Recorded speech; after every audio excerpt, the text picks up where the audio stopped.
Torna a casa il Lascari Cefalù, lo fa allo stadio Santa Barbara in una partita molto importante contro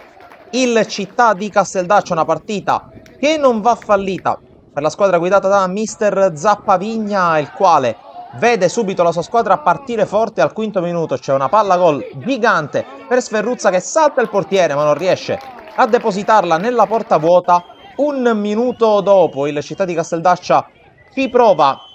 con questa azione insistita al limite dell'area di rigore, poi c'è la conclusione che si perde di poco fuori da parte di Gnoffo.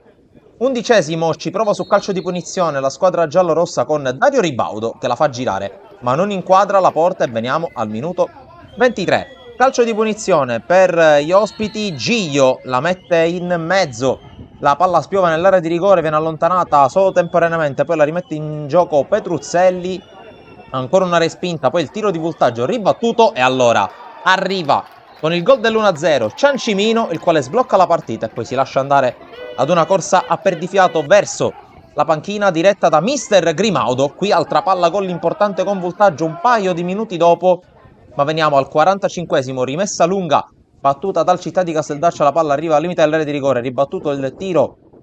poi c'è il tentativo ancora una volta con la palla che si insacca Antonino Catanzaro, la rete del 2-0 proprio sul finire del primo tempo, doccia gelata per un Lascari Cefalù che non riuscirà a reagire fino alla fine del primo tempo. Su questa palla buttata in avanti dalle parti di fiducia si conclude la prima frazione di gioco allo stadio Santa Barbara di Cefalù. Passiamo alla ripresa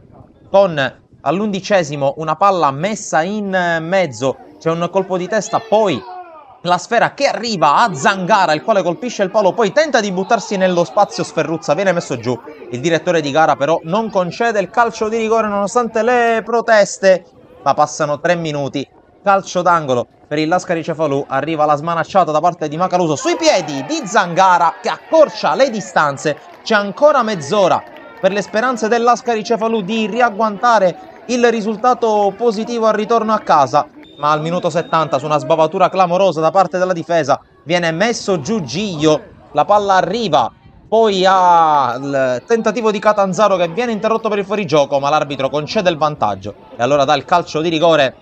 al Casteldaccia con il tentativo dai 11 metri di Gnoffo, il quale si fa ipnotizzare da Fiducia, il quale poi arriva per primo sul tap-in e nega l'1-3 al Città di Casteldaccia, tiene in vita i suoi. Veniamo allora al 90esimo con Sferruzza che si lancia nello spazio, si presenta al tu per tu con Macaluso, il quale respinge, la palla arriva al tentativo finale che viene salvato sulla linea di Mocciaro al 90esimo e si spengono qui le speranze del Lascari Cefalù che perde in casa contro il Città di Casteldaccia. E da Sportisir è tutto, alla prossima.